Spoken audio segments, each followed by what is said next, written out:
Hello everyone and welcome to Myth vs Fact of Navratri special. आज नवरात्रि के चौथे दिन देवी को कुष्मांडा के रूप में पूजा जाता है। अपनी मंद हल्की हंसी के द्वारा अंड यानी ब्रह्मांड को उत्पन्न करने वाली देवी को कुष्मांडा नाम से अभिहित किया जाता है। देवी दुर्गा का चौथा स्वरूप कुष्मांडा ने ही सृष्टि का सृजन किया था। जब सृष्टि नहीं थी, चारों तरफ अंधकार ही अंधकार था, तब इसी देवी ने अपने हास्य से ब्रह्मांड की रचना की थी। इसलिए इसे सृष्टि की आदि स्वरूपा या आदि शक्ति कहा गया है। इस देवी की 8 भुजाएं हैं, इसलिए अष्टभुजा कहलाई।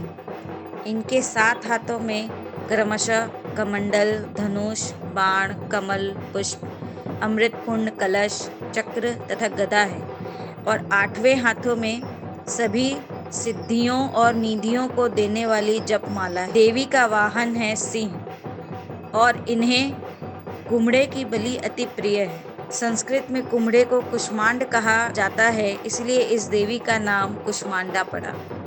इस देवी का वास सूर्यमंडल के भीतर सूर्यलोक में रहने की शक्ति क्षमता केवल इन्हीं में है। इसलिए इनके शरीर की कांति और प्रभा सूर्य की भांति ही दैदीप्यमान है। इनके ही तेज से 10 दिशाएं आलोकित है। पवित्र मन से नवरात्र के चौथे दिन इस देवी की पूजा आराधना करनी चाहिए, जिससे भक्तों के रोग और शोकों का नाश होता है तथा उससे आयु, यश, बल और आरोग्य प्राप्त होता है। ये देवी सेवा और भक्ति से प्रसन्न होकर आशीर्वाद देती है। अष्टभुजी देवी माँ कुष्मांडा को नीला रंग अति प्रिय है। माँ कुष्मांडा को भोग में मालपुए का भोग विशेष प्रिय है। माँ को पीले रंग के फूल और चमेली के फूल चढ़ाने चाहिए। ये थी माँ कुष्मांडा से रिलेटेड कुछ फैक्ट और उनकी कहानी।